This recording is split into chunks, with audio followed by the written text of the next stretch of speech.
ในการพูดกันครั้งที่สองที่อาตมาจะ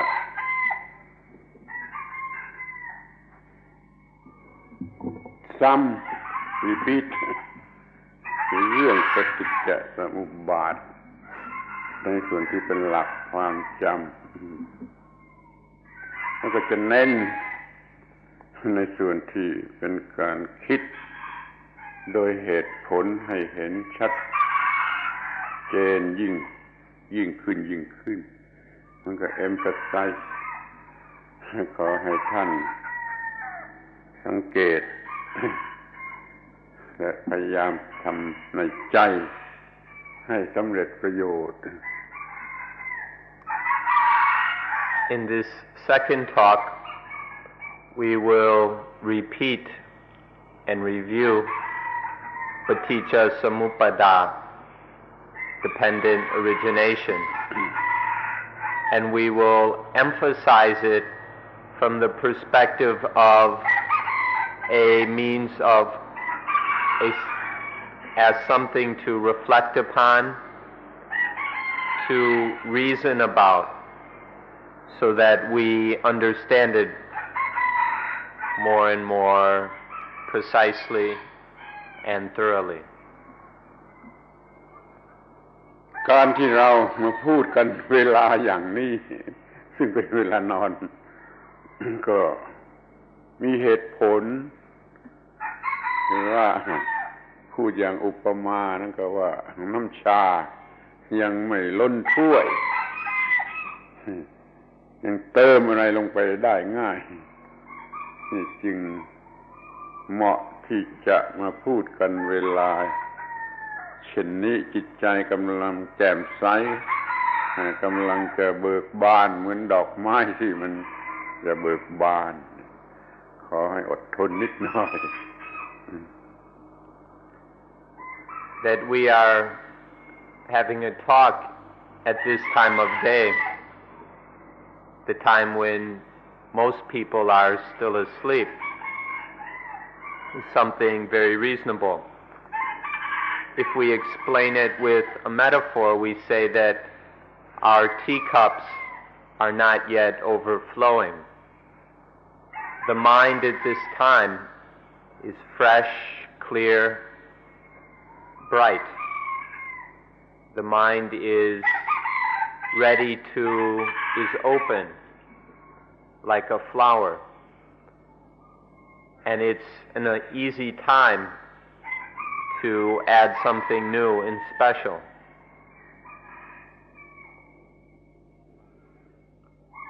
สิ่งที่จะต้องย้ำก็คือสิ่งแรกก็คือถ้อยคำพูด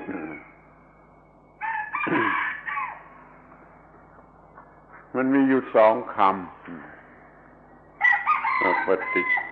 จสมุปบาทกับอิทัปปัจจยตามันหมายถึงการอาศัยกันเกิดขึ้นอาศัยกันแล้วเกิดสิ่งใหม่ขึ้นนี่ถ้าหมายถึงสิ่งทั่วไปของสิ่งทั่วไปเราเรียกว่าอิทัปปัจจยตาแต่ถ้าหมายเฉพาะสิ่งที่เป็นทุกข์เรื่องของความทุกข์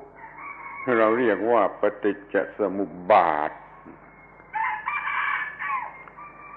First thing to review are some words, two very important words, the words Paticca Samuppada and Itappacayata, which both have fundamentally the same meaning. To interdependently arise, to originate, conditioned by, dependent on other things.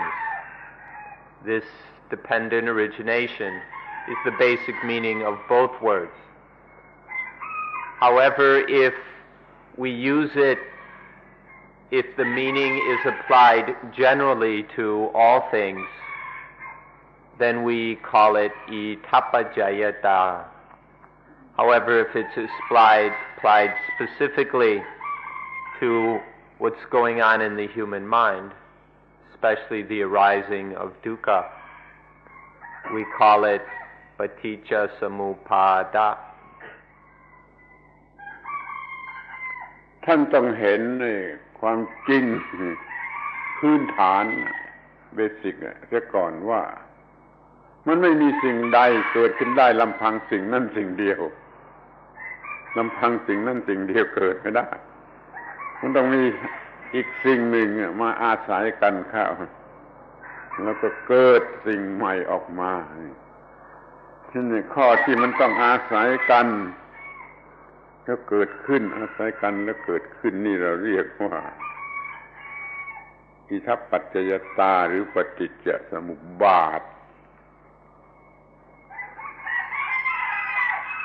You can observe quite easily that there is nothing that can arise or appear by itself. There isn't anything in this universe that appears all by itself. Everything must depend on at least one other thing, on something else, in order to happen, to appear or exist. This fact, this condition, we call dependent origination.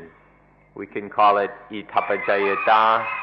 or paticca samuppada.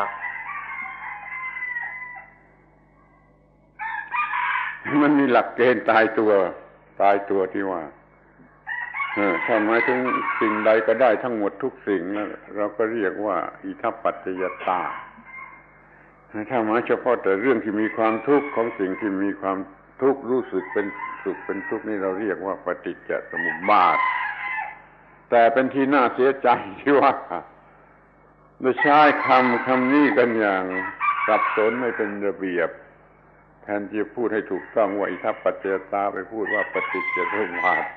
แทนที่จะพูดว่าปฏิจจสมุปบาทไปพูดอิทัปปัจจยตาแม้ในประเทศไทยประเทศลังกาประเทศพม่าเท่าที่เรามาได้สังเกตดูก็มีผู้คนใช้คำนี้อย่างสะเพร่าพูดไม่ระมัดระวังอาจจะทำให้ท่านทั้งหลายงงหรือเข้าใจผิดก็ได้ So we have these two words which have the meaning of, or that point to the fact that things arise dependent upon, conditioned by other things. This, when applied to the world in general, to things in general, is called itappajayata. When we use it in reference to dukkha, the experience of dukkha, and happiness as well, then we call it in particular paticca samuppada. The meaning and the use of these two words is quite clear. Unfortunately, they are never used very clearly. Often the two are confused or used as replacements for each other without any reason. Even in Thailand, Sri Lanka, in Burma, it seems that these words are used quite carelessly. Nobody tries to use them systematically to make it easy for people to understand their meaning. Because of this carelessness, many people have become confused about their meaning. ในการศึกษาปฏิจจสมุปบาทมันก็มีส่วนที่จะต้องศึกษาทั้งสองวิธีทั้งสองระดับคือในระดับที่เป็นเพียงความรู้เป็นวิชาความรู้เป็นทฤษฎีนี่ก็ระดับหนึ่งและอีกระดับหนึ่งก็เป็นเรื่องปฏิบัติลงไปจริงๆเราจะต้องศึกษาให้แตกฉานทั้งสองระดับ Now, in order to understand paticca samuppada, there are two methods and levels for understanding it. The first level is the theoretical. It's to understand it theoretically, intellectually. The second level or approach is the practical, to actually see it as it occurs in life, in nature. So we must use both of these methods. We must understand it on both levels, and not just partially. We need to understand it thoroughly in both these ways. เราจะพูดกันในส่วนที่เป็นความรู้หรือเป็นวิชาความรู้เป็นทฤษฎีก่อนว่า ปฏิจจสมุปบาทกฎเกณฑ์อันนี้ให้มันเป็นกฎของธรรมชาติเป็นกฎของธรรมชาติคำว่ากฎหรือลอนี่ในภาษาบาลีไปเรียกแต่ว่าธาตุธาตุ element นี่ก็มีแต่ว่าจะเรียกว่าธาตุหรือเรียกว่ากฎมันก็หมายถึงสิ่งเดียวกันแหละมันเป็นธาตุที่ตายตัวแล้วมันก็เลยเรียกว่ากฎมันจะมีกฎที่ว่าสิ่งทั้งปวงจะต้องเป็นไปตามกฎของปฏิจจสมุปบาทนี่ท่านทั้งหลายจงรู้จักปฏิจจสมุปบาทในฐานะที่เป็นกฎของธรรมชาตินี่จะเรียกว่าธาตุตามธรรมชาติชนิดพิเศษธาตุหนึ่งก็ได้เหมือนกัน We'll begin by looking at this in terms of knowledge, specifically theoretical knowledge. In this respect, first of all, we must understand that this paticca samuppada is the law of nature. This is the fundamental, basic law of nature. Here, when we use the word law, in the Pali, we find the word dhatu, which can be translated element. But whether we call it element or law, the meaning is basically the same, the fundamental truth or reality, that everything happens in this way. Everything happens through conditionality, through dependent origination. The fact that everything must follow this natural law is something to be very aware of. เกี่ยวกับเรื่องนี้มันมีส่วนที่เราไม่ต้องรู้ก็ได้มันเป็นหลายส่วนในการคือว่าสิ่งที่ทำให้เกิดกฎสิ่งที่ทำให้เกิดกฎเราไม่อาจจะรู้หรือเราไม่ต้องพยายามจะรู้ว่าสิ่งที่จะทำให้เกิดกฎนั่นคืออะไรจะเรียกเมาพระเจ้าก็ได้แล้วมันก็มีตัวกฎที่ได้เกิดขึ้นได้เกิดเป็นกฎอยู่แล้วมันยังจะต้องมีผู้บอกผู้สอนเรื่องกฎนั่นให้รู้ต่อกันไปเพราะถ้าจริงที่มันอยู่ในปัจจุบันนี้มันก็มี3ชั้นอย่างนี้มันมีสิ่งที่ทำให้เกิดกฎเรารู้ไม่ได้แล้วก็มีตัวกฎซึ่งเราก็ยังรู้ไม่ได้อีกว่าเป็นอย่างไรจนกระทั่งมีผู้บอกผู้ค้นพบผู้เห็นกฎนี้แล้วเอามาบอกอีกทีหนึ่งเราจึงรู้กฎนี้แล้วเราก็ปฏิบัติตามได้มันมีอยู่เป็น3ชั้นอย่างนี้ In fact, there are a number of things, details and aspects of this that we really don't need to know. There are many that it's impossible for us to know, and we needn't waste our time trying to speculate about things we cannot know. For example, the question of where does this law come from? This is not within our ability to know. There's no way. that we can know this, so we needn't worry about it. And even then this law, for most of us, we don't know anything about it. We don't know what it is. We're not aware of such a law. But then there's the one who tells us about the law, who teaches about the law. And so the first one, the source of the law, that's not really important for us to know, and it's beyond our ability. The second one, the law itself, is something that few of us know anything about. But the third one, once we have been told about this law, once we have begun to understand it through being taught, then we can practice in line with and according with this law.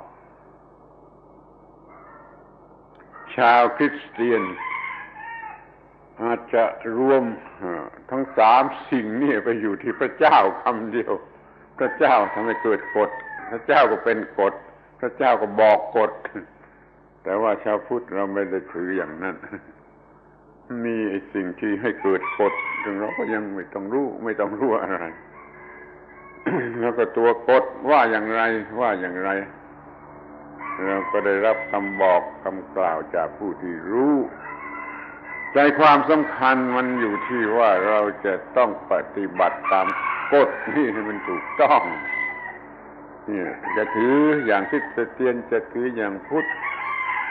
ก็ขอให้มันสำเร็จประโยชน์ตรงที่ว่าเราจะได้ปฏิบัติตามกฎให้ถูกต้องเท่านั้นเองแล้วปัญหาก็จะหมดไป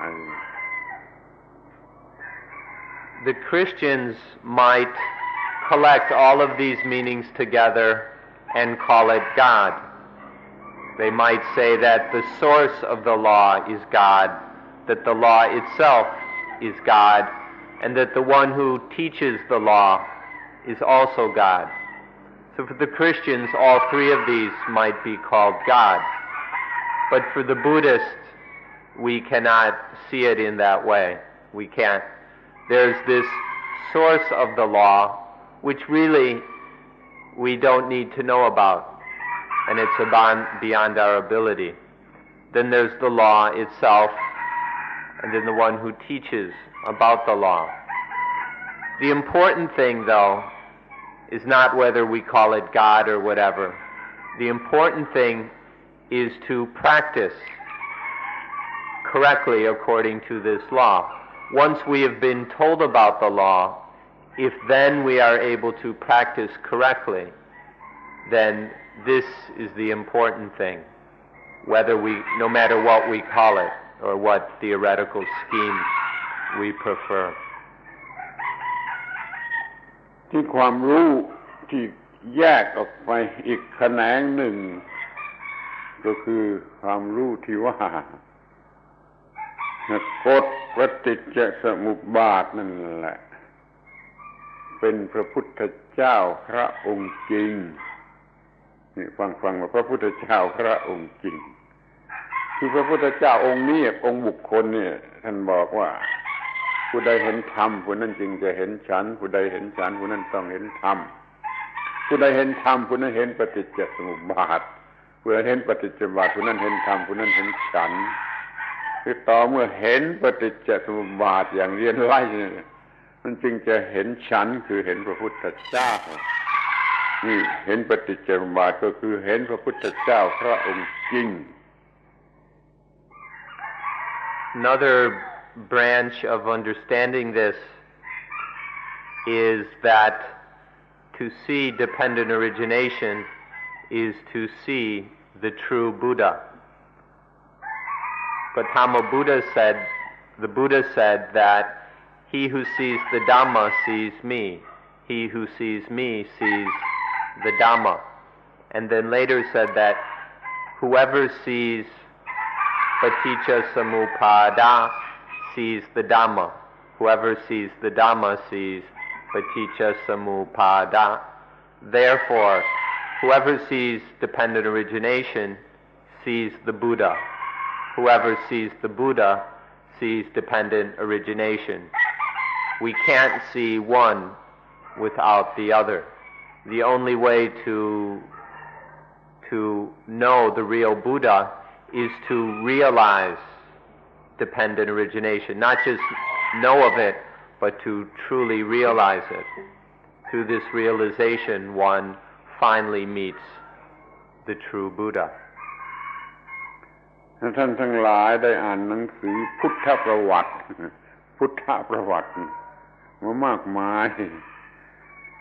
ทั้งในแง่ที่เป็น historical เป็นบุคคลในประวัติศาสตร์ทั้งในแง่ที่เป็น legendary คือเป็นอย่างนิยายเป็นอย่างมิธลยี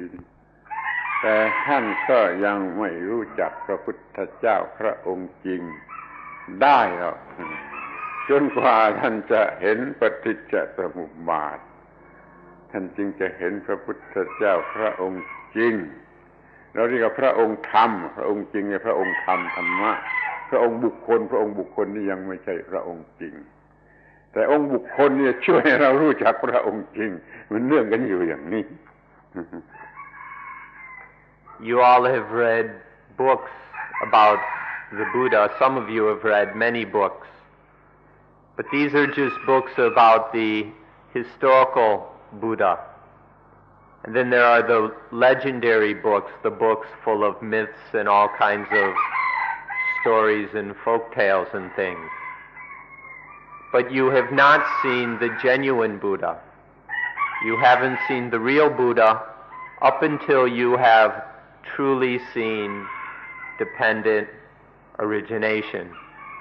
The difference is very, very important. Until we see dependent origination, we have just seen some historical or legendary Buddha. อาตมาขอโทษที่ขอโอกาสใช้คำพูดที่รุนแรงว่าพระพุทธเจ้าองค์ที่ฝรั่งยังไม่รู้จัก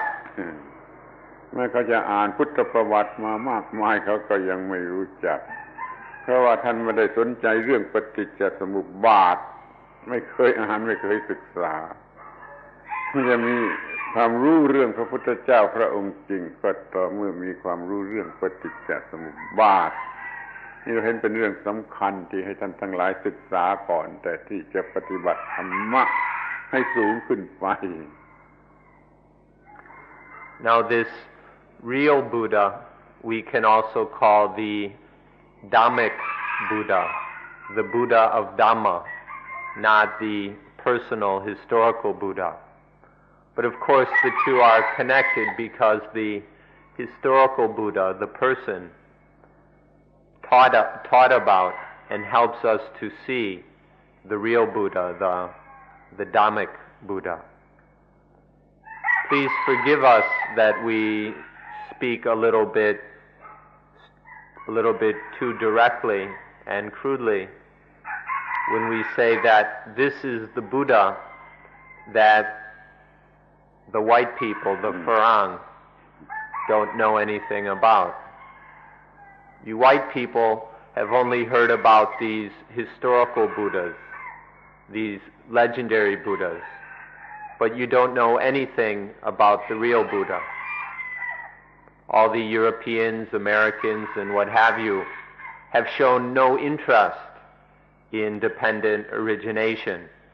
and so you don't have much of a clue about the real Buddha, the dependent origination. Forgive us for being so forward, but these are the facts. พระพุทธเจ้าพระองค์จริงเป็น eternal เลยไม่มีไล่ไม่มีประวัติสำหรับพระพุทธเจ้าพระองค์จริงพระพุทธเจ้าพระองค์คนเนี่ยเป็นชั่วคราวเป็น temporary เลยมีไล่เคยมีอะไรที่ทำให้เราศึกษาไล่บุตรนั้นมันก็เป็นเรื่องของคนบุคคลคนหนึ่งในประวัติศาสตร์ถ้าเรารู้จักพระพุทธเจ้าพระองค์จริงเป็นนิรันดรแล้วก็นั่น จะเห็นว่าพระพุทธเจ้าเป็นอย่างไรแต่เห็นแต่พระพุทธเจ้าในประวัติศาสตร์มีประวัตินี้ยังไม่ใช่พระพุทธเจ้าที่ต้องการในที่นี้ที่จะต้องการให้ท่านรู้ The genuine Buddha is eternal. This Buddha has no life and no history. There is the ordinary Buddha, the human Buddha, who of course was a living person and had a history. But all those stories are not the stories of the true Buddha. They're just the stories about the history of one person's life. That's not the Buddha that we want you to know about now. พระพุทธเจ้าพระองค์จริง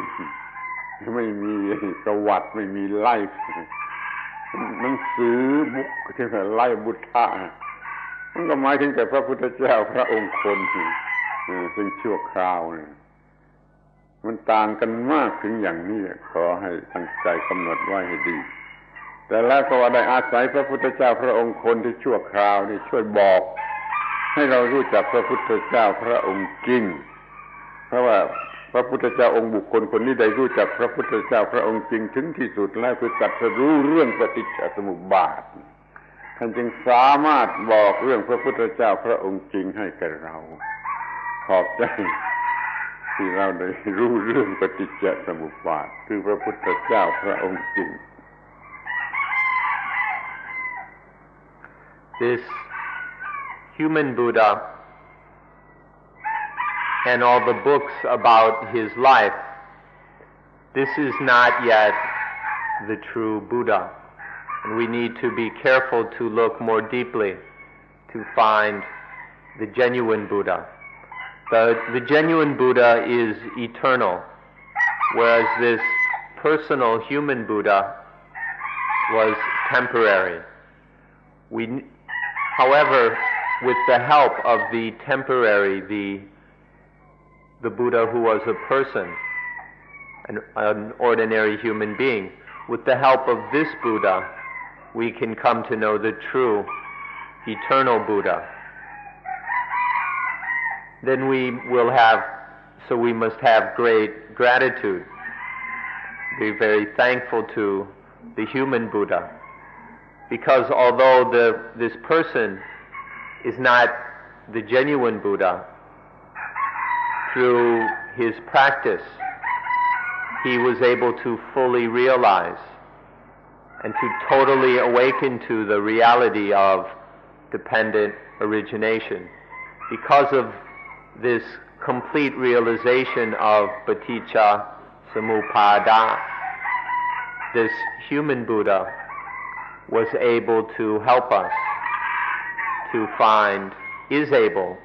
to help us to find the real Buddha, the genuine Buddha. แต่แล้วก็เป็นที่น่าชงนหรือน่าประหลาดที่ว่าพระพุทธเจ้าองค์นิรันดรหาพบได้ในร่างกายเราในตัวของเราเนี่ยในร่างกายเราเนี่ยหาพบพระพุทธเจ้าองค์นิรันดรได้คือหาพบกฎของปฏิจจสมุปบาทได้แม้เพียงในร่างกายของเราที่มีอายุเพียงชั่วคราวนี่กฎปฏิจจสมุปบาทหาพบได้ในร่างกายเรา Nonetheless, it is amazing that we can find this law of dependent origination within our own bodies. This eternal law of nature can be found within these temporary bodies.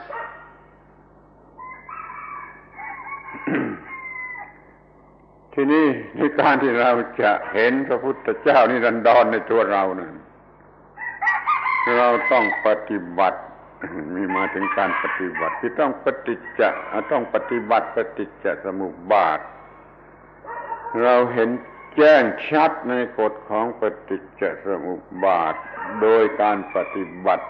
ไม่ใช่โดยการเล่าเรียนอย่างธรรมดานี่พยายามปฏิบัติดูแล้วก็จะมีความรู้รู้แจ้งเพิ่มขึ้นแล้วก็มีคำกล่าวที่ว่าเราก็เป็นพระพุทธเจ้าชนิดหนึ่งเป็นอนุพุทธะคือเป็นพระพุทธเจ้าที่รู้ตามพระพุทธเจ้าพระองค์จริงไปในระดับที่เป็นอนุพุทธะ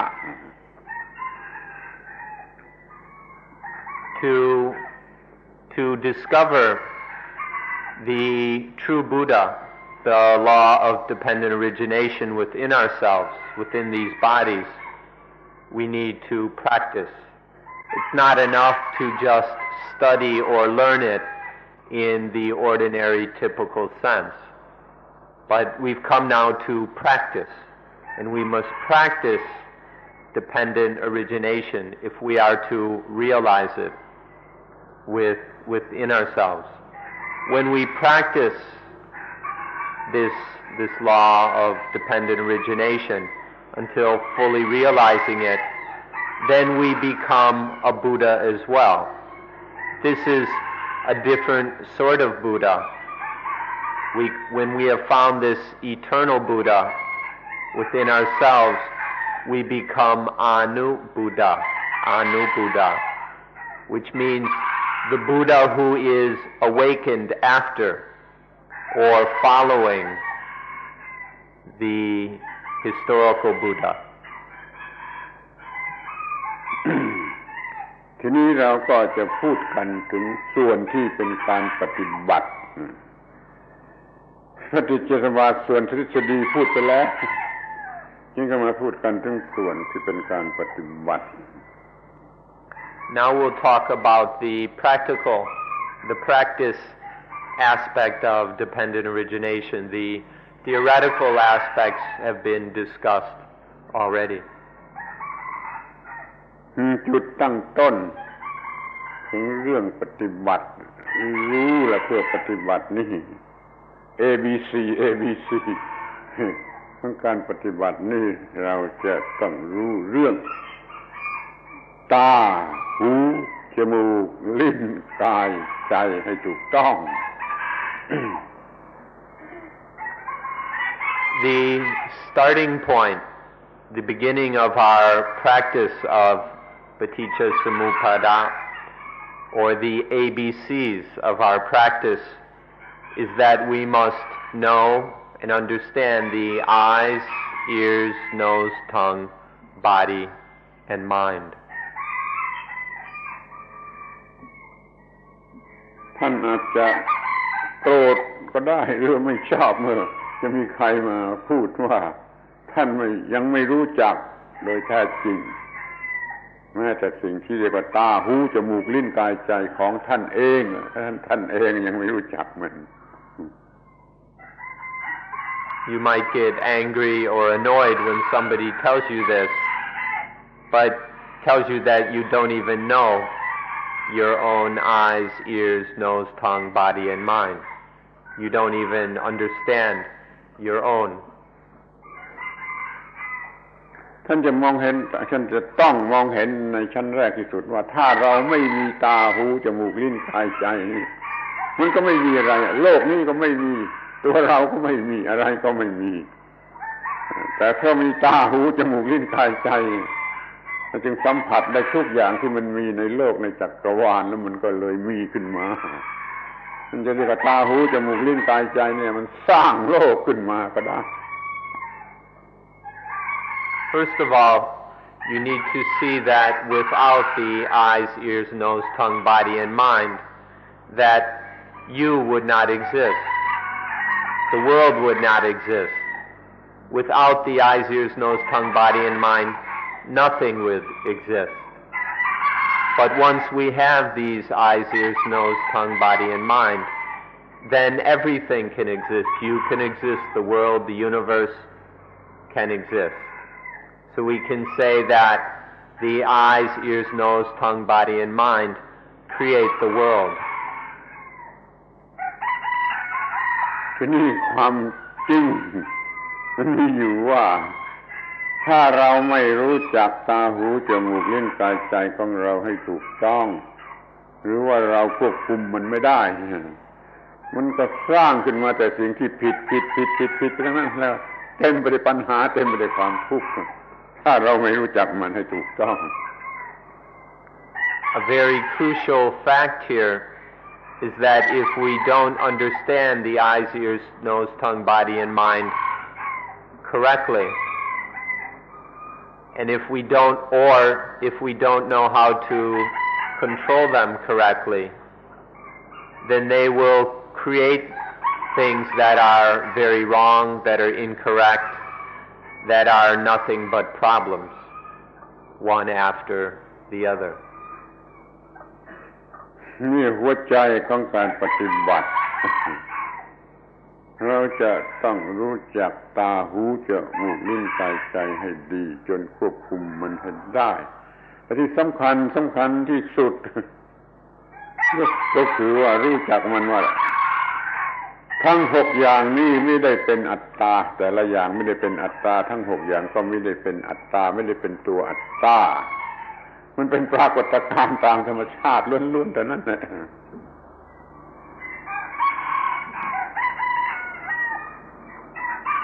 So the heart of our practice is to understand the eyes, ears, nose, tongue, body, and mind, and then be able to control them so that they don't cause any problems. To do this, we need to see that the eyes, ears, nose, tongue, body, and mind are anatta, are not self. That none of these are me, are I, are some or any kind of self. They're merely phenomena arising naturally. The eyes, ears, nose, tongue, body, and mind are just naturally occurring phenomena. They arise and they pass away. ที่เห็นที่ตัวอย่างที่เห็นได้ง่ายๆเมื่อตาเห็นรูปโดยระบบประสาทที่ตาท่านก็ว่าฉันเห็นรูปหูได้ยินเสียงโดยระบบประสาทของหูท่านก็ว่าฉันได้ยินเสียงเมื่อจมูกได้กลิ่นก็ฉันได้กลิ่นเมื่อลิ้นได้รสก็ฉันรู้รสฉันได้รสอร่อยหรือเมื่อได้รับสัมผัสทางผิวหนังทั่วๆไปก็ฉันได้รับไปสัมผัสทัชเหล่านี้แล้วเมื่อจิตมันคิดได้ตามธรรมชาติของจิตก็ว่าฉันคิดได้นี่คือข้อที่เรายังไม่รู้จักตาหูจมูกลิ้นกายใจของเราโดยถูกต้องโดยแท้จริงเอามาเป็นฉันเอามาเป็นอัตตาเอามาเป็นอัตตาทั้งหมด For example, when the eye sees some form, some sight, when just because of the stimulation of the visual system, the visual part of the nervous system, when this is stimulated by some sight or form, then we say, I see the form. Or when the ear is stimulated by a sound, we say, I hear the sound. Or I smell this beautiful fragrance. Or I taste this delicious food. When the body is touched by something, it becomes, I am touched. And when there is thought, when thought stimulates the mind, then it becomes, I think. This is how we are misunderstanding even this most basic aspect of life. Whenever we see or hear something, it's taken to be I see it. We take it to be atta. to be, we regard it all as self, as I and me. This is how we're deluded right from the very start. ท่านอาจจะมองเห็นได้เองว่ามันต่างกันมากต่างกันอย่างลิบลับคือถ้าเรารู้สึกว่าตาเห็นหูได้ยินจมูกได้กลิ่นอย่างนี้เป็นต้นกับที่จะรู้สึกว่าฉันเห็นฉันได้ยินฉันได้กลิ่นฉันอะไร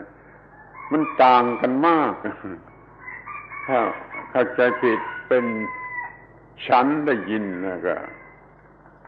ฉันเห็นฉันได้ยินฉันในทุกอย่างนี่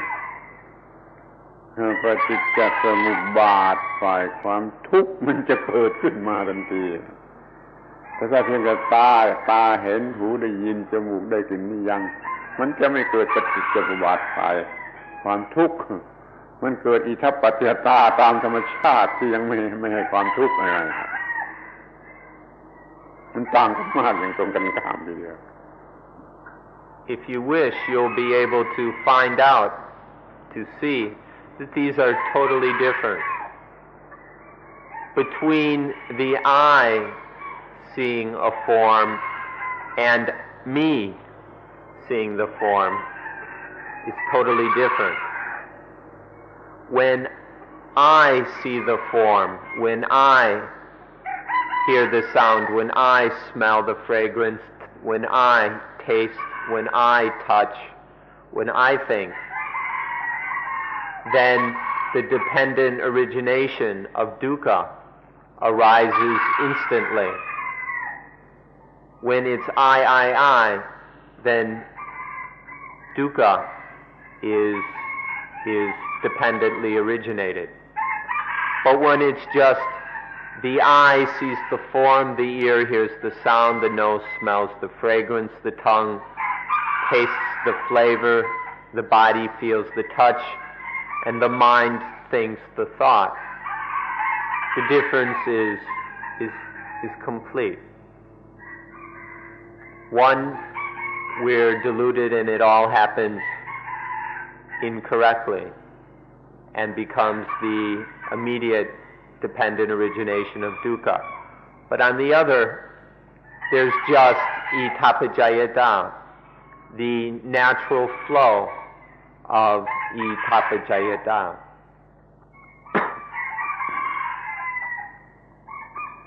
ถ้าจิตมันรู้สึกว่าตาเห็นไม่ได้รู้สึกว่าฉันเห็นมันก็จัดการไปตามที่สมควร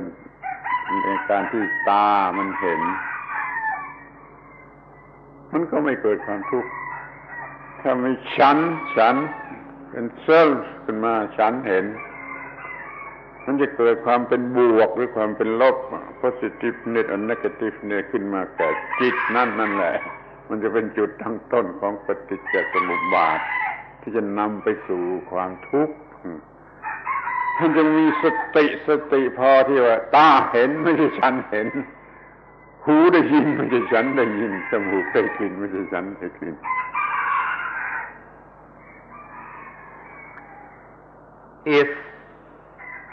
If it is just the eye sees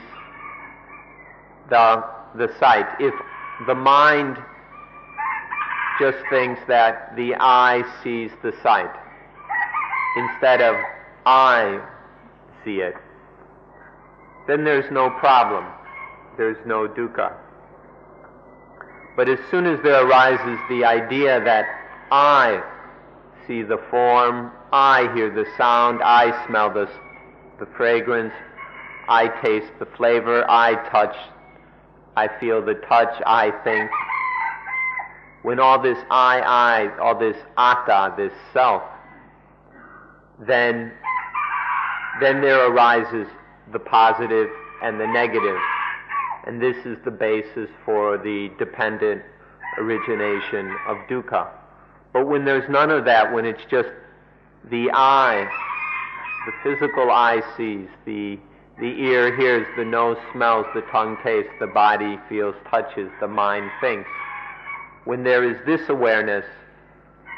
there's no problem. and we just deal with the situation in the best way we can, and don't make it into a problem. So we must have sati, mindfulness, in order that we see that it's just the eye seeing, the ear hearing, the tongue tasting, and so on, so that this I and atta in self doesn't arise.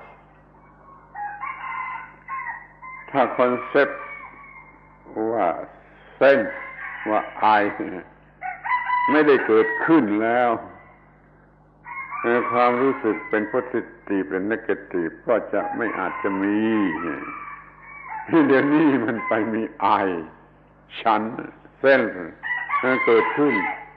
ก็เป็นที่รองรับของไอ้ความรู้สึกที่เป็นบวกและเป็นลบ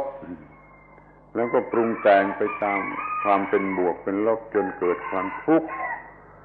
ตรงนี้ระวังให้ดีมันเป็นในหัวเลี้ยวหัวต่อเป็น transmission ที่ว่ามันจะเลี้ยวทางนี้หรือมันจะเลี้ยวทางนี้เราจะต้องฝึกสติอย่างเราฝึกอานาปานสติเราได้สติมากเราก็ใช้สติที่จะควบคุมเมื่อตาเห็นรูปหูฟังเสียงจมูกได้กลิ่นเป็นต้นนี่อย่าให้เกิดความโง่ขึ้นมาว่าไอฉันเส้นขึ้นมา When seeing, hearing, smelling, tasting, touching, thinking, don't let the thought I, atta, self, arise. If we allow this self to arise so that it becomes I see, I hear, I smell, I taste, I touch, I think, then this is the basis for the arising of positive and negative, positiveness and negativeness. And this positiveness and negativeness grows and becomes dukkha. It grows into or develops into the dependent origination of dukkha. We must be very careful right at this point. This is the transmission point. It's a point of choice where things can go either one way, the peaceful way, or the other way, the way of dukkha. So we need to practice anapanasati so that we can develop the necessary mindfulness to be very careful right at this point, so that we don't let the I, the ego, the self, arise. So then it's just seeing, just hearing, just smelling, just tasting, just touching, just thinking. And then there's no positive and negative. The positive and negative can't arise. And then it doesn't cook up into dukkha. ทีนี้เราก็จะมาศึกษาอาการกิริยาอาการที่เรียกว่าอาศัยกันแล้วเกิดขึ้นอาศัยกันแล้วเกิดขึ้นอาการอย่างนี้ในทางธรรมะเราเรียกว่าปรุงเป็นคำที่แปลเป็นอังกฤษยากใครควรดูจะใช้คำว่าปรุงจะ concoct หรือ condition อาศัยกันแล้วเกิดขึ้นนี่เราเรียกมันว่าปรุงเราจะต้องรู้จักการปรุงและควบคุมการปรุงให้ได้ด้วยสติด้วยสิ่งที่เรียกว่าสติ Now we will examine the condition or activity of dependently arising, dependently originating. This condition or this activity is one that in Thai is called brung, which is very hard to translate into English. We can use the word concoct or the word to condition. So this activity of concocting, of conditioning, is what we'd like to look at. การปรุง ตั้งต้นคือ ตาหูจมูกลิ้นกายใจเป็นต้นฝ่ายหนึ่งแล้วมาเนื่องกันเข้ากับอีกฝ่ายหนึ่งคือรูปเสียงกลิ่นรสเป็นต้นสองอย่างนี้เนื่องกันถึงกันเมื่อไรจะเกิดสิ่งที่สามขึ้นมาคือวิญญาณหรือ consciousness เส้นออกแกนกับเส้น object ถึงกันเข้าเมื่อไรก็จะเกิด consciousness ขึ้นมาการปรุงทีแรกที่เป็นอยู่ตามธรรมชาติ The first stage of this concocting begins with the eyes, ears, nose, tongue, body, and mind. And then each of these has their mate outside in the world. The sights, sounds, smells, tastes, touches, and thoughts. When the eye interacts or associates with a sight, with a form, or when the ear interacts with sound, when the nose interacts with a fragrance or odor, when the tongue interacts with a taste, and so on, then there arises consciousness. Whenever the sense organ and the sense object interact, then there arises consciousness. This is the first stage of concocting. เมื่อสิ่งทั้งสามนี่กำลังทำงานร่วมกันอยู่ด้วยกันอยู่มีความรู้สึกอยู่มันก็เกิดสิ่งที่สี่ขึ้นมาคือผัสสะหรือ contact ตามกฎของธรรมชาติเป็นอย่างนั้น When these three things are functioning, are working together, when the three come together and there's experience of these three together, there arises a fourth thing, which we call patsa or contact. This is the next stage of concocting. เมื่อมีผัสสะแล้วมันก็มีเวทนาซึ่งเป็นที่ตั้งแห่งความเป็นบวกหรือความเป็นลบก็เกิดขึ้นเป็นเวทนา When there is this patsa or contact, then there arises vedana or feeling, and this vedana is the basis for the sense of positive and negative, for positiveness and negativeness. เพียงเท่านี้เราก็เรียกว่าการปรุงแต่งหรืออาศัยกันเกิดขึ้นในระดับอายตนะ sense organ sense object นี้เรียกว่าอายตนะการปรุงแต่งในระดับอายตนะมันจะมีผลถึงเวทนาอย่างนี้ Just this is called concocting, or the activity of concocting, that is specifically the concocting associated with the ayatana, the sense organs, and the sense objects. With this concocting of the sense organs and sense objects, this leads to the arising of vedana, of feeling. ทีนี้ก็มาเปรียบดูสำหรับบุคคลที่มีความรู้สึกว่าอัตตาตัวตนเขาเอาตาหูจมูกแล้วนี่เป็นตัวตนที่จะเป็นผู้เห็นผู้ได้ยินแล้วก็จะเอารูปที่เห็นเอาเสียงที่ได้ยินเอารสที่ได้ลิ้มมาเป็นของตนมันก็เกิดเป็นตัวตนเป็นของตนแล้วก็เกิดวิญญาณเป็นผู้รู้สึกเนี่ยเป็นอัตตาเป็นเส้นเป็นอัตตาเป็นโซลอะไรขึ้นมามันก็เป็นตัวตนแล้วก็เป็นผัสสะของตนเป็นเวทนาของตนมันบ้าเลยมันบ้าใหญ่ไปจนเป็นตนไปหมด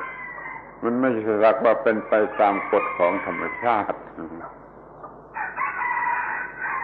Now let's compare it with the ignorant person in whom there is self and ego. When the eye sees the form, the ear hears the sound, and so on, it all becomes self. The eye, ear, nose, tongue, body, and mind are taken to be self, to be me, to be I. And then the sights, sounds, smells, tastes, touches, and thoughts are taken to be mine. My sight, my sounds, my smells, my tastes, my touches, my thoughts. And then when the consciousness arises, the consciousness is taken to be self, to be ego, to be the I. Then patsa, contact in feeling, are taken to be mine. So the whole thing is full of me and mine. Everything is regarded as me and mine in the case of the ignorant person. การปรุงแต่งอย่างนี้ระบบนี้เราเรียกว่าการปรุงแต่งระบบอายตนะเป็นระบบแรกที่นี่ก็มาถึงระบบสองที่สองถัดไปเป็นการปรุงแต่งระบบจิตเพื่อมีเวทนาแล้วมันก็ทำให้เกิดความรู้สึกอยากหรือต้องการด้วยอำนาจความไม่รู้เดี๋ยวนี้เรายังไม่มีความรู้นี่ยังโง่อยู่เวทนาก็โง่อยู่ก็เกิดความอยากหรือความต้องการที่โง่เรียกว่าตัณหาหรือเครฟวิ่งหรือดีไซน์แล้วก็แล้วแต่จะเรียกแต่ต้องให้รู้ว่ามันเป็นความอยากที่โง่เพราะมันคิดว่ามีตัวกู้เป็นผู้อยากรู้ตัวกู้เป็นผู้รู้สึกเวทนาและตัวกู้เป็นผู้มีตัณหาเป็นผู้อยากถ้ามีตัณหาแล้วมันก็มีความยึดมั่นสิ่งที่อยากหรือสิ่งที่ได้มาเรียกว่าอุปาทานอุปาดานะ attachment การปรุงแต่งตั้งแต่เวทนาตัณหาถึงอุปาทานนี่เรียกว่ามันปรุงแต่งในระบบจิตหรือความคิดหรือคอนเซ็ปต์ต่างๆ We've been talking now about the ayatana, the sensory level of conditioning, the conditioning of the senses and things directly associated with that. So this is the sensual system of concocting. Now let's look at the mental system of concocting, the concocting of the mind. When there is feeling, then tanha arises. Tanha is desire through the power of ignorance. Remember that this is happening to the person who doesn't know, the ignorant one. And so this feeling is ignorant. It happens in ignorance. And so the desire that arises due to that feeling is also ignorant. When there is this ignorant desire, this tanha, this craving or thirst, then it is taken to be I. If I contact, if the contact is mine, if the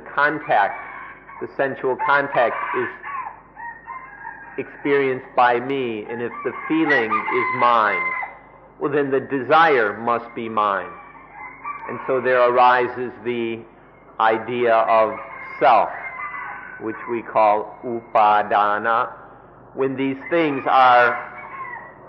the concept of I and mine regarding all these things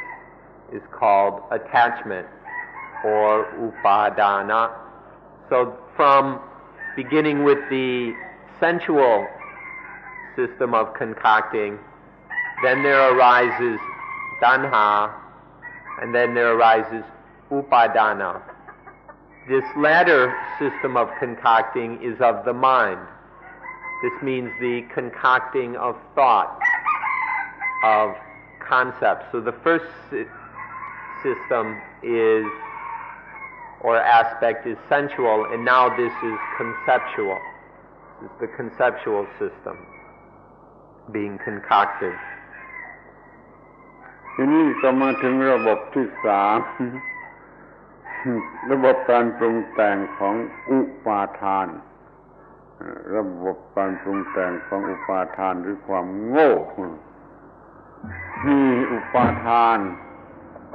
ยึดมั่นถือมั่นแล้วมันก็จะมีความพร้อมที่จะมีความเกิดใหม่becoming หรือพบภาวะ becoming นี่คือความพร้อมที่จะเกิดเหมือนกับมันตั้งครรภ์แก่มีครรภ์แก่มันพร้อมที่จะเกิดมันเป็นภพแล้วก็มันมีความเกิดนี่เกิดทาง spiritual นี่เกิดทางจิตนี่เรียกว่าชาติbirth มันก็คือความเกิดขึ้นแห่งสิ่งที่เรียกว่าตัวตนหรือของตนตัวกูหรือของกูเต็มขนาดเต็มเปี่ยม 100% นี่เรียกว่าชาติตัวกูก็เกิดขึ้นมาอย่างเต็มเปี่ยมทางภายนอกออกมาเอาอะไรมาเป็นของกูหมดความเกิดความแก่ความเจ็บความตายก็มาเป็นของกูความทุกชนิดอะไรทุกชนิดเอาเป็นของกูสมบัติพัฒฐานข้าวทองเงินทองบุตรภรรยาสามีมาเป็นของกูนี่ระบบโง่อันสุดท้ายระบบอุปาทานก็เกิดความทุกข์โดยสมบูรณ์ Next we come to the attachment system, the upadana system. This is the system where the self gets born. So dependent on the first two systems, then there arises upadana, attachment, clinging to I, clinging to things or anything as I and mine. And out of this arises becoming, which is the readiness to be born. The ego is maturing, is becoming. In Pali this is called bhava. We can translate it as becoming. The maturation of the ego is compared to the fetus in the womb that has developed until it's mature and ready to be born. And then due to becoming, there is a mental birth, a spiritual birth of ego. The ego, the me,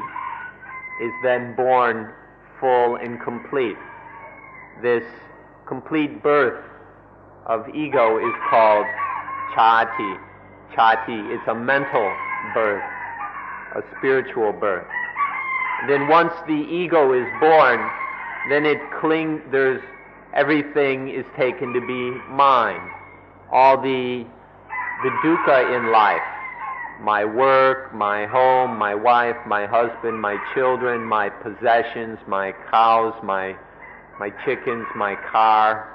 all of these. Their ego is born, and then there is all this mine. And so there is dukkha. So this is the third system, the attachment system. There are these three systems of ignorance, three systems of concocting through ignorance. And the last one is the attachment system. ขอให้กำหนดจดจำให้ดีว่าระบบการปรุงแต่งนั้นมันมีอยู่เป็น3ขั้นตอนดังที่กล่าวแล้วระบบปรุงแต่งขั้นอายตนะภายนอกเกี่ยวกับตาหูจมูกลิ้นกายใจจนกว่าจะเกิดเวทนาแล้วปรุงแต่งระบบ2เป็นระบบจิตเวทนาก็เกิดตัณหาแล้วเกิดอุปาทานเป็นปรุงแต่งกันระบบจิตระบบ3ปรุงแต่งระบบอุปาทานระบบของความโง่ด้วยอวิชชาจากอุปาทานก็เป็นภพเป็นชาติเป็นความทุกข์ทั้งปวง ถ้าท่านเข้าใจโปรเซสทั้งสามนี่ดีแล้วก็ท่านจะสามารถควบคุมกระแสแห่งปฏิจจสมุปบาทและความทุกข์ก็จะไม่เกิดขึ้นแก่ท่านเพราะว่าอัตตาเส้นตัวตนมันไม่เกิดมาได้มันก็ไม่มีความทุกข์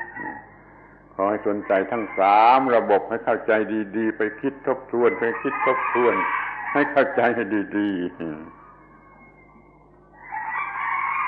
So, we hope you can remember that there are these three systems of concocting. There are these three different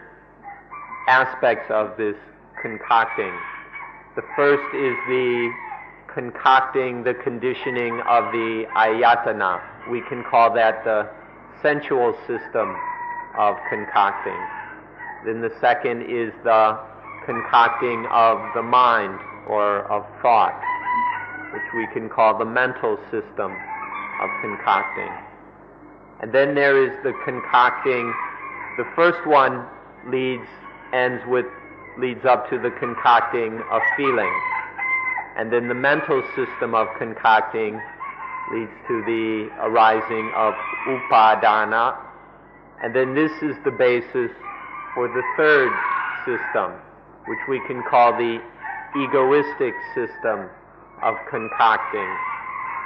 The concocting of attachment, of becoming, of birth,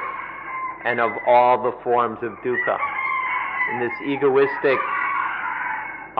concocting through ignorance, all kinds of I in mind are born, and then all the dukkha that comes with this. If you can thoroughly understand all three systems of this process, understand this entire process made up of these three systems, then you will be able to live life, to experience things without giving rise to the atta. If you realize how this process occurs, then you will not experience life as atta, as self, as I in mind, and then no dukkha will occur. เดี๋ยวนี้เรามีความรู้สำหรับจะปฏิบัติเพียงพอแล้วทีนี้เราก็จะลงมือปฏิบัติโดยตรง So now we have sufficient understanding to practice, and it's time to get down to the practice. สิ่งนั้นคือการมีสติทันเวลาสติมาทันเวลาเราฝึกว่าอย่างดีว่าอย่างมากว่าอย่างคล่องแคล่วแล้วก็อย่างเร็วที่สุดสติให้มาทันเวลานั่นเป็นตัวการปฏิบัติ The practice is to have mindfulness on time, in time. For there to be sati, in time sati, that is quick enough, fast enough, strong enough, flexible enough, active enough, sufficient. When sati is there on time, in time, this is the practice. ในระบบที่หนึ่งคือการปรุงแต่งของอายตนะเป็นลำดับมาจนถึงผัสสะจนถึงเวทนาแล้วก็มีสติมาทันเวลาในขณะแห่งผัสสะมันก็ไม่โง่ไม่หลงว่าผัสสะของเราหรือเราทำผัสสะเวทนาเกิดขึ้นก็ไม่ใช่เวทนาของเราหรือเราเสวยเวทนานี่มันก็ไม่มีตัวตนเกิดขึ้นในการปรุงแต่งระบบอายตนะระบบอายตนะทั้งหมดจะไม่มีโอกาสเกิดตัวตน When the sense organs and sense objects interact and there arises patsa or contact, if there is mindfulness on time right there at that contact, then contact is not taken to be mine or me. And then if feeling arises, there is mindfulness right there at the feeling, and it's not taken to be self, to be atta. So in this way, the sensual system of concocting doesn't occur. It's not because of mindfulness. None of this is taken to be self, to be I or mine. ที่ในระบบปรุงแต่งทางจิตขั้นที่สองในตอนนี้มันจะมีอาการที่เรียกว่า perceive บ้าง conceive บ้างถ้าสติมาทันเวลาโอ้ไม่ใช่ฉันไม่ใช่กูที่ perceive ที่ conceive ให้เกิดคอนเซ็ปต์ต่างๆมันไม่ใช่กูมันเป็นการปรุงแต่งตามธรรมชาติมันตัวกูมันก็มีได้เกิดขึ้นในระยะที่มีการปรุงแต่งทางจิตรอดตัวไป In this next system, the mental system of concocting, there is both what we can call perceiving and what we can call conceiving. And here, if there is mindfulness, then the mind knows that both the perceiving and the conceiving is neither me nor mine. When both the perceiving, this mental concocting of perceiving and conceiving is seen as not being me or mine,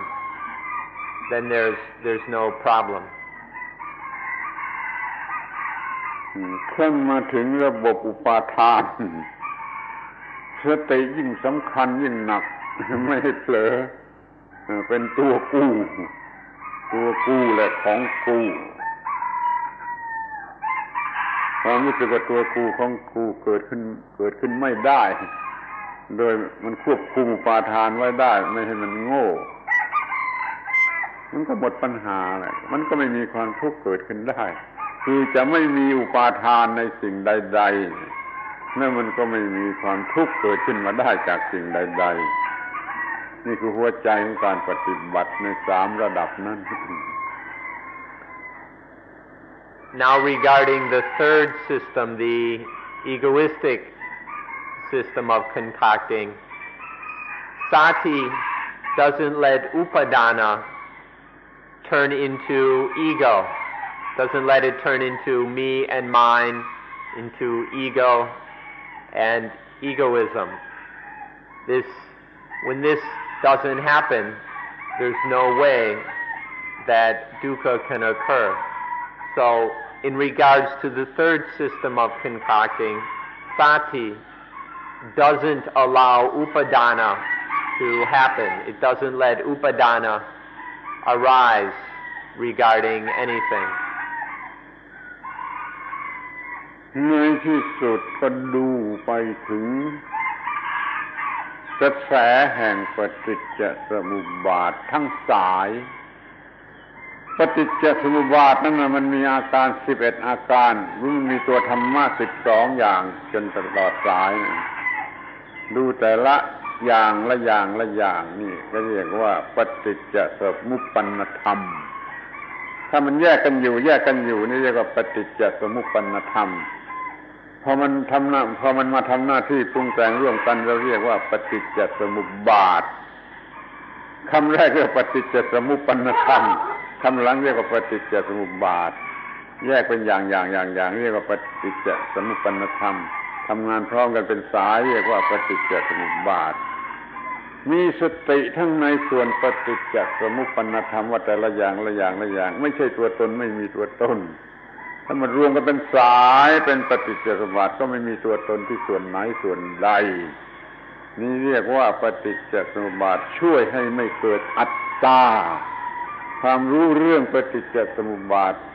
ช่วยไม่ให้เกิดอัตตานี่เป็นพระพุทธเจ้าองค์ใหญ่องค์จริงองค์นิรันดรอยู่กันที่ตรงนี้ช่วยไม่ให้เกิดอัตตาเพราะมันเห็นปฏิจจสมุปบาท Now let's look at the whole line or thread of dependent origination. The whole thing has 11 kinds of conditioning, or 11 stages of concocting, or we can say 12 things happening. There are 12 things and 11 stages of concocting. The overall process or activity of concocting we call paticca samuppada, dependent origination. But each of the things that arise, each of the things occurring, are called paticca samuppana dhamma, or dependently originated things. There are the links, there are the things and the linkages, the activity of concocting between them. The activity, the process, the flow is called dependent origination, paticca samuppada. And each of these things that happens are called paticca samuppana dhamma.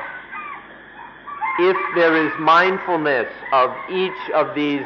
dependently originated things, if there is mindfulness, then none of them is taken to be I or mine. And if there is mindfulness of the entire process or flow of dependent origination, then there is no way that atta can be born. There's no way that the self can arise. So being mindful of each individual step will prevent us from attaching to them. And mindfulness of the activity and process, the overall process, does not let the self be born. So this is how the knowledge and understanding of dependent origination prevents atta, prevents the self, the soul idea, from being born. ทีนี้มาดูกันอย่างปฏิจจสมุปปนธรรมสิ่งซึ่งอาศัยกันเกิดขึ้นแต่ละสิ่งแต่ละสิ่งนี่ถ้าท่านจำได้ก็จะดีมากเข้าใจว่าท่านทั้งหลายบางคนคงจะจำได้ว่าปฏิจจสมุปบาทมันแยกออกเป็นปฏิจจสมุปปนธรรม12อวิชชาจะเป็นตัวตนได้ยังไงอวิชชาแท้ๆมันก็ไม่ใช่ตัวตนที่สังขารการปรุงแต่งผู้ปรุงแต่งก็ดีผู้ถูกปรุงแต่งก็ดีอาการปรุงแต่งก็ดีก็ไม่ใช่ตัวตนที่นี่ก็วิญญาณมันถูกปรุงแต่งกันมาจากสังขารมันก็ไม่ใช่ตัวตนของถูกปรุงแต่งไม่เป็นอิสระแก่ตนวิญญาณเกิดนามรูปคือกายและใจเป็นพลดักของการปรุงแต่งของวิญญาณก็ไม่ใช่ตัวตนที่นามรูปที่เกิดอายตนะนามรูปให้เกิดอายตนะตาหูจมูกลิ้นกายใจก็ไม่ใช่ตัวตนอายตนะให้เกิดผัสสะก็ยิ่งไม่ใช่ตัวตนเวทนาก็ยิ่งไม่ใช่ตัวตนตัณหาก็ไม่ใช่ตัวตนอุปาทานะก็ไม่ใช่ตัวตนภพไม่ใช่ตัวตนชาติไม่ใช่ตัวตนแม้ความทุกข์ทั้งหลายก็ไม่ใช่ตัวตนเป็นเพียงกระแสแห่งการปรุงแต่งหรือสิ่งถูกปรุงแต่งแต่ละอย่างเราเห็นอนัตตาไม่ใช่ตัวตนทีละอย่างตลอดปฏิจจสมุปบาททั้งสายที่เห็นอนัตตาในปฏิจจสมุปปนธรรม Now let's consider each of these paticca samuppana dhammas, or all of these dependently originated things. This is maybe something new or a bit strange for you, but please try to understand each of these, and maybe some of you will be able to remember them. There are these 12 states or Or we call them things, but don't think of them as being very solid or lasting things. But these phenomena, these very temporary phenomena arising, there are 12 of them. The first is avijja, ignorance, not knowing. There's no way that you can say ignorance is self. Ignorance is neither me nor mine. The ignorance itself, the one who feels the ignorance, none of this is I or mine. Then next arises sankhara, concocting, the power of concocting. The concocting, the one concocted, the concoctor, the activity of concocting itself, the causal agent of the concocting, the effect concocted, none of this is I or mine. Consciousness, then consciousness. Consciousness is not self, it's not a soul, there's no ego or me or mine in consciousness or that owns consciousness. Then arises nama-rupa, mind-body. And nama-rupa, there's nothing in it which is I or mine. Cannot be a soul or self, cannot be found in it. Then the ayatana, the eyes, ears, nose, tongue, body, and mind, the sight, sound, smells, taste, touches, and thoughts. In there is, all of that is not self, is anatta. Contact arises. Contact is neither me nor mine. Vedana, feeling, is neither me nor mine. Then tanha, the ignorant desire, the craving. There is no me or mine to be found. Upadana, the clinging to things, is I and mine. Even in that clinging, that condition of clinging, there is nothing which is me or mine. Bhava, the becoming, the development of the ego. Chati, the birth of ego. Even when the ego is born, it is not me or mine. There's no self. That ego is not self. The concept I am is not self. And then all the forms of dukkha, of conflict, of pain, that arise because of ego birth. None of that dukkha is self. So if we observe, if we go study the entire flow or process of dependent origination, we see that each of these conditions, each of these temporary phenomena, all these paticca samuppanna dhammas, are not self. This is called seeing anatta in the 12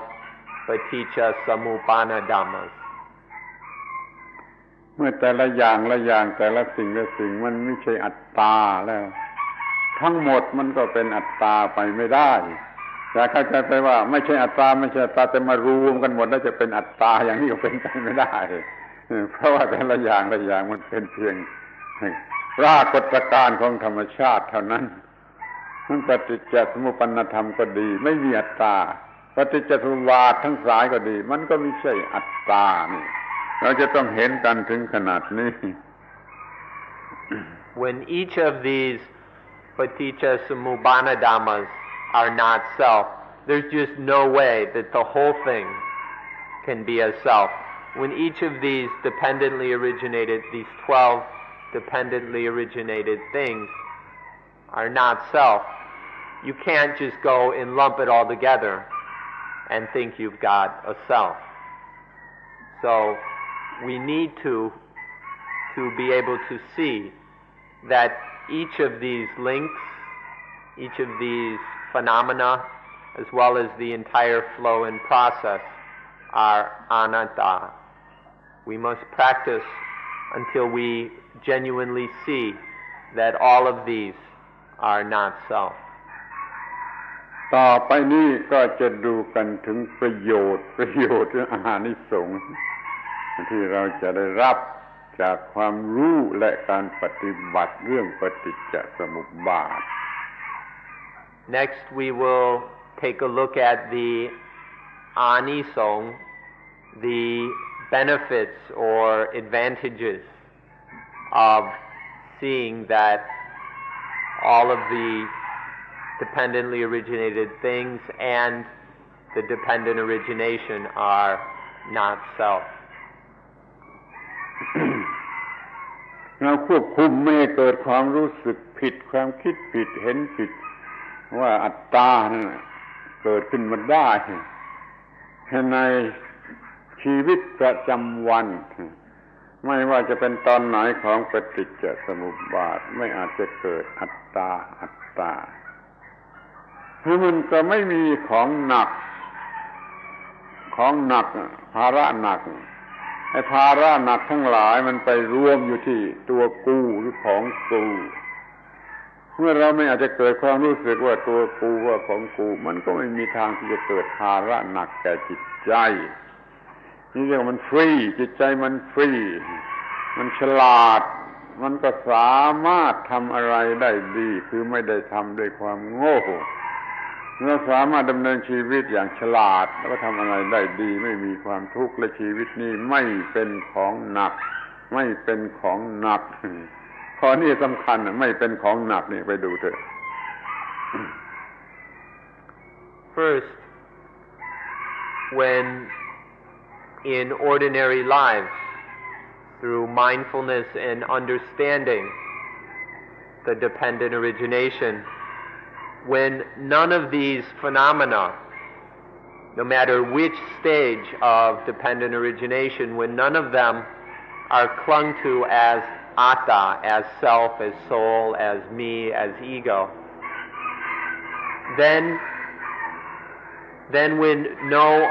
self or ego can arise, then life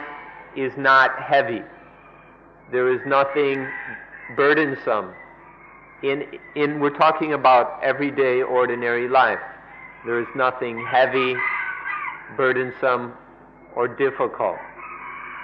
When there's nothing weighing down upon life, making it heavy, then life is free. And when we are free, there is this lightness and freshness. There is intelligence. We're able to do what we need to do because there's this freedom. There's nothing heavy weighing down upon, oppressing life. When we realize that in all of this dependent origination, there is nothing which is a self, which is me, which is a soul. Then it's all light, free, there's no burdens, no problems in ordinary daily life. คำว่าไม่มีของหนักไม่มีภาระหนักนั่นแหละมันเป็นคำเดียวกับคำว่าไม่กัดเจ้าของเมื่อใดมีความยึดถือว่าตัวตนเป็นภาระหนักขึ้นมา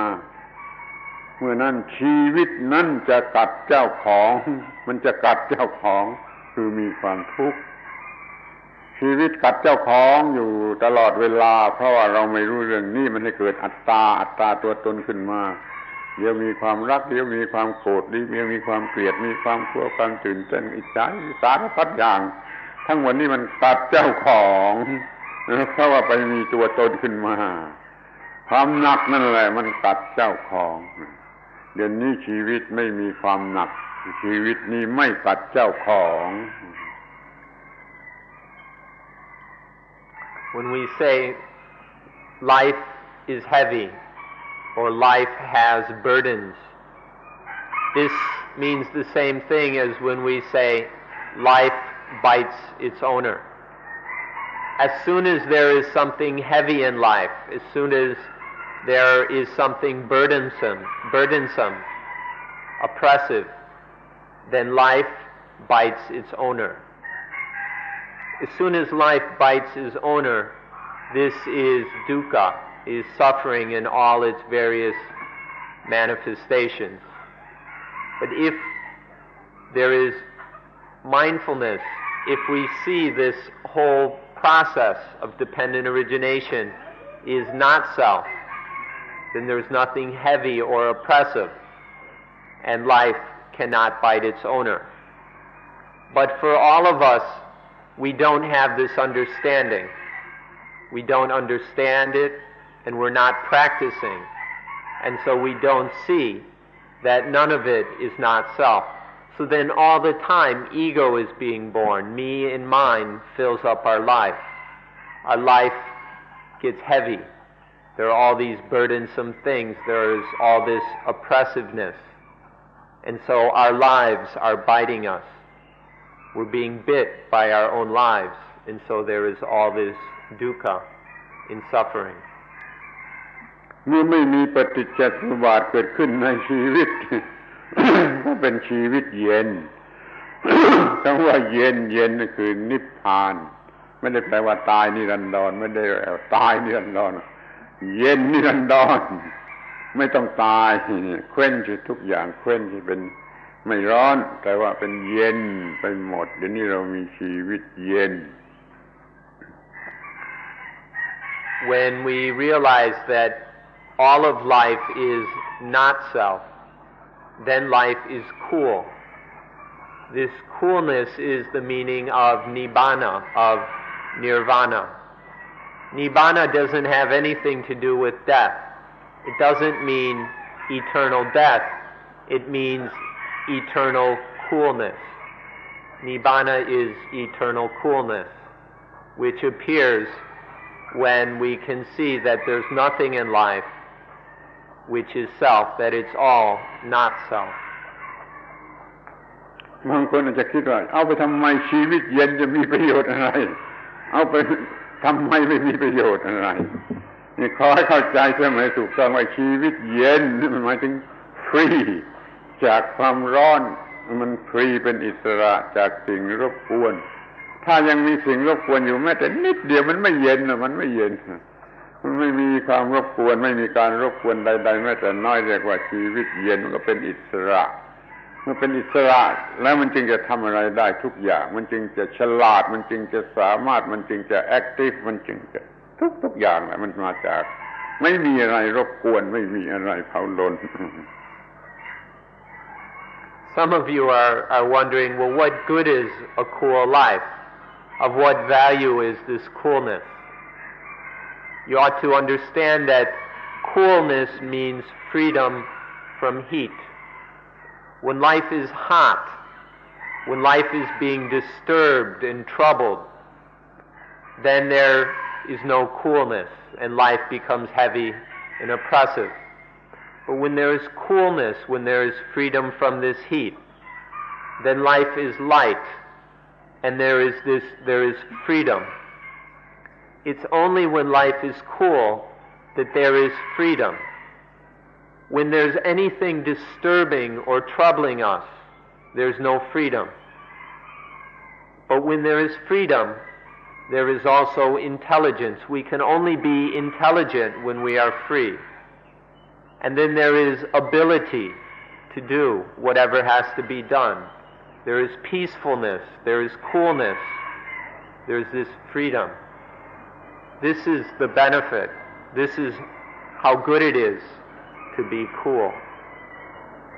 Otherwise, we're unable to really do anything unless we are cool. มีคำที่จะจำควรจะจำไว้สัก3 คำว่าสะอาด สะอาดไม่สกปรกแล้วก็สว่างสว่างไม่มืดแล้วก็สงบสงบคือเป็นสุขเย็นเป็นสะอาดสว่างสงบท่านไปหาความหมายของคำ3 คำนี้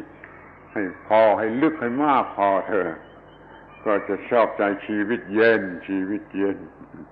There are 3 words which you ought to remember. The 3 C's. The first is clean, the mind that isn't stained by anything filthy. Then clear, the mind that isn't dark or dim, and then calmness, the mind that is at peace, which has a genuinely peaceful joy. You ought to investigate these three words, clean, clear, calm, until you discover their most profound meanings. And then you'll be very appreciative of the cool life, of a life which is cool. เรียกอีกอย่างหนึ่งก็เรียกว่าชีวิตอมตะ immortality เป็นอมตะเห็นได้ง่ายๆว่าเมื่อมันไม่มีตัวกูไม่มีตัวตนอะไรมันจะตายมันไม่มีอะไรที่จะตายเพราะมันก็เป็นอมตะอยู่โดยอัตโนมัติ Another way of calling it is the immortal life. When there's nothing in life which is I or mine, which is ego, is self, then there's nothing that can die. When there's nothing in life that will die, life is deathless, is immortal. มันเป็นคำที่ท่านทั้งหลายยังไม่เข้าใจแต่ถ้าอุตส่าห์ศึกษาไปพยายามปฏิบัติไปก็จะเข้าใจ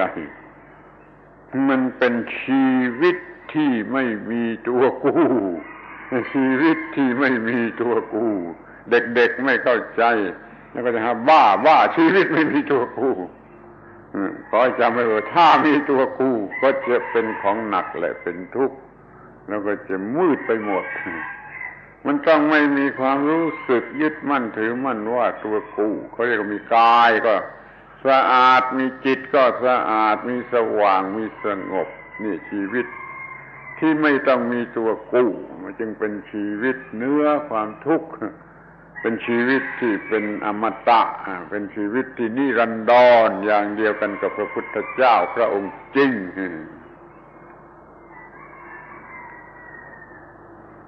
Another way of this way of talking about life is something that you don't yet understand. You don't yet understand it, but if you investigate it, if you practice it, you will begin to truly understand these things, not just have some ideas, but really understand this deeply in our hearts. When we say that it's the life where there's no me, a life without me, children don't understand this. You don't understand this, but if you really investigate it, if you really practice, you can begin to understand it. When life is based in me, when life is full of me, then there's all this clinging to things as me and mine, as ego and egoism. And then life is full of dukkha, of pain and suffering. But when we see that the life without me, who can understand this? Can you conceive of life without you, life without the me? If we can discover this, if we really understand life without me, we see that it is free, it's fresh, it's cool. There's absolutely no dukkha in this life. When there is this life without me, without dukkha, then this is the eternal life. This is the immortal life. And so this is the same as the eternity and immortality of the genuine Buddha. ชีวิตที่มีตัวกูนั้นเป็นชีวิตบ้าไปน้อยๆแล้วบ้าถึงที่สุดก็ต้องไปอยู่ที่โรงพยาบาลบ้าชีวิตที่มีตัวกูเป็นชีวิตบ้าชีวิตที่ไม่มีตัวกูมันเป็นชีวิตที่สงบที่เย็นไม่เป็นบ้าและความรู้เรื่องปฏิจจสมุปบาทนี่แหละมันจะช่วยให้ไม่มีตัวกูในชีวิตไม่มีตัวกูในชีวิตขอบคุณปฏิจจสมุปบาทที่ทำให้ไม่มีชีวิตบ้ามีแต่ความสงบเย็น The life with me, the life of ego is insane. It's just a bunch of lunacy.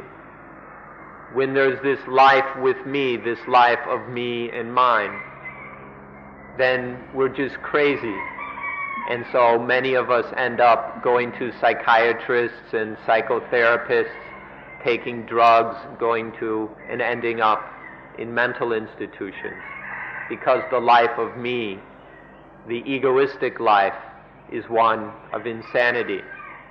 But life without me is sane, is intelligent. It's cool and free. It's the peaceful life. When we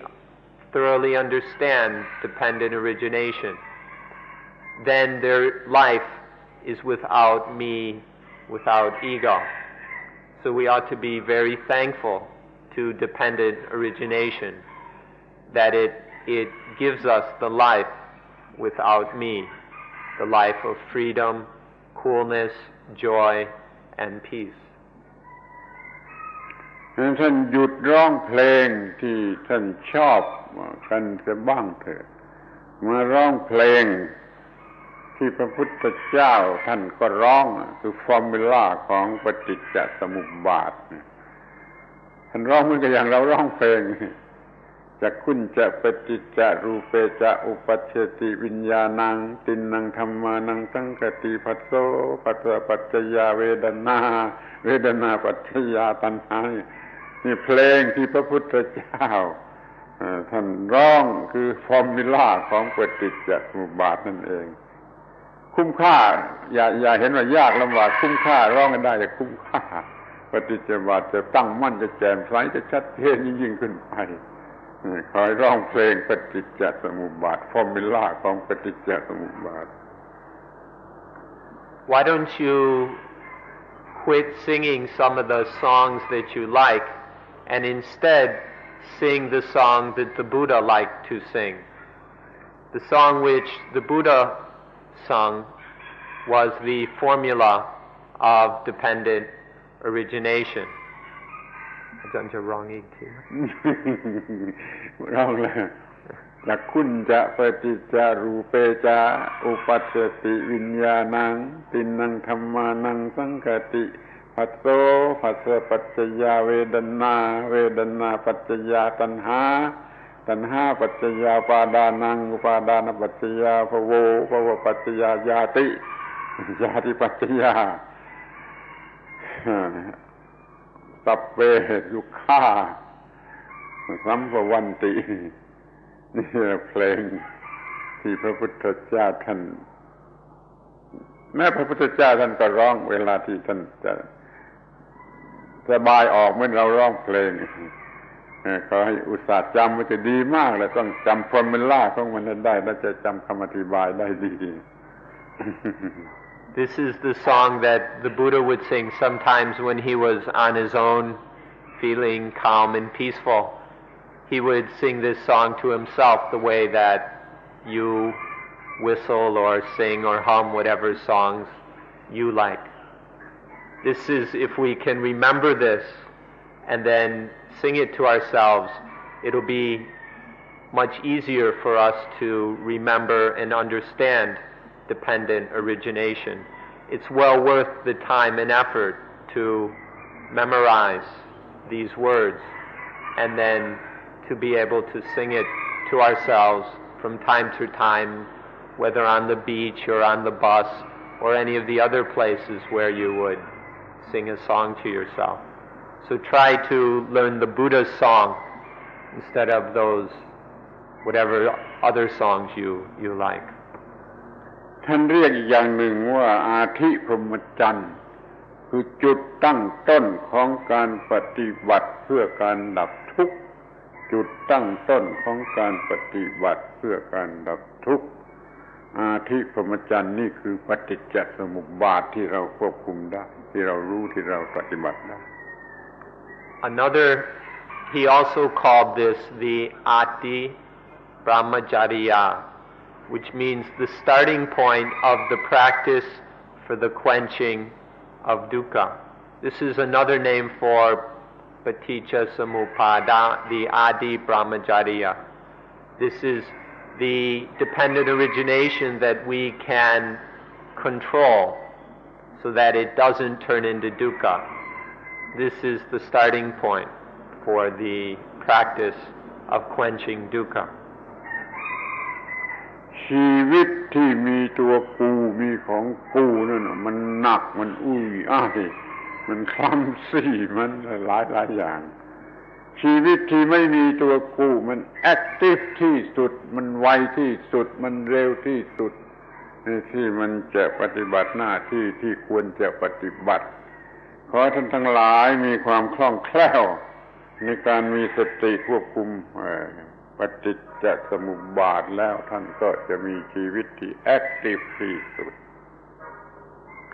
The life of me, the life of ego, is clumsy,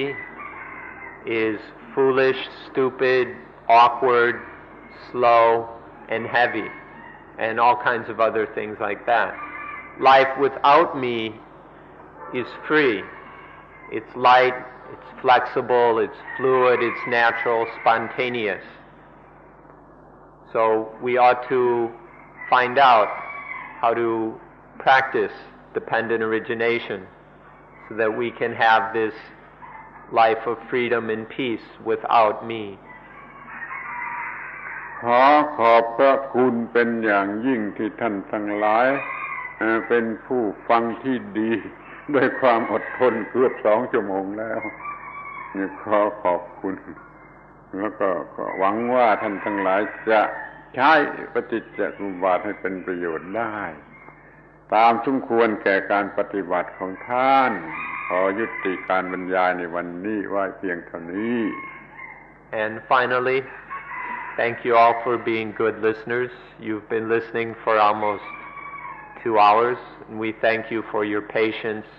and kindness. We hope that you will be able to practice in line with dependent origination according to your needs and abilities. Thank you, and that's all for today. ปิดประชุม The meeting is closed.